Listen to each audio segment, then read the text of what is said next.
Let's talk about Social Security and why we need to abolish it. Now, oh my God. I'm not saying that anybody who's on Social Security needs to have their benefits stripped away, and I'm not saying that anybody who's paid into Social Security needs to not get what they have paid into, because I'm part of that person. I'm 33 years old. I've been paying into Social Security ever since I was 16. I want what I paid into. But you need to understand Social Security is not what you think it is. The government has not taken your dollar and putting it in a piggy bank somewhere for you to retire. No, your money that is being taken out of Social Security right now is being used to pay people who are currently on Social Security. And when you were on Social Security, you will be funded by people who are paying into the system. It's just a revolving door. It's a revolving door. And I found this tweet. Somebody replied to me, and this gentleman, Peter, said, incorrect. The money you paid went right out the door. There are very little assets in Social Security. Government has an IOU to government. All you have is a shakedown on the young because you got shook down. That's true. It is absolutely true. So again, I'm not saying that I want to see people stripped away of their benefits. I want people who paid into the system to get what they want, actually with interest. I want people who paid into the system to get back what they paid into with interest, but stop thinking that Social Security is your money. It's not your money. It stopped becoming your money when the government took it from you.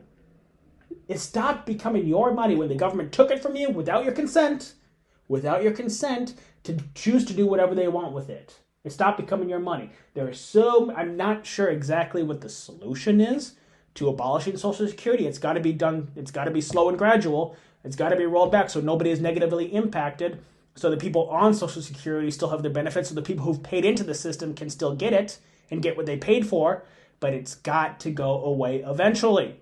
It's got to go away, and there are so many more things that we can do to retire easier, faster, and richer. I guarantee you that if you're financially savvy just by a little bit and you manage your own retirement, you could retire earlier, you could retire richer than anything the government could do on Social Security for you.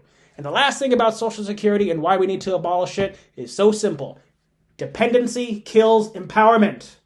Dependency kills empowerment. I've said it before, and I'll say it many times again. Dependency kills empowerment. When we are reliant on government for our retirement, we are dependent on the government. So therefore, we do not have the power.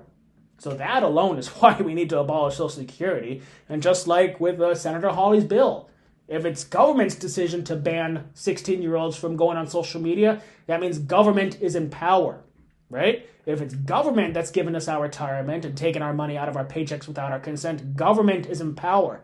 You see the things that we got to do in order to transfer power back to the people? And these are the things that the Republicans don't want to do. I'm not afraid to say it. I'm not afraid to say to abolish Social Security. It needs to happen. But you got all the cowardly Republicans out there that are just, oh no, I don't want to abolish Social Security, when Biden accused them of wanting to abolish Social Security during the State of the Union. There was an uproar, and people calling them liars and stuff like that. Grow a spine, Republicans. Grow a spine. Abolish it. It needs to happen. And the people need to understand that it needs to happen gradually and slowly so nobody is negatively impacted.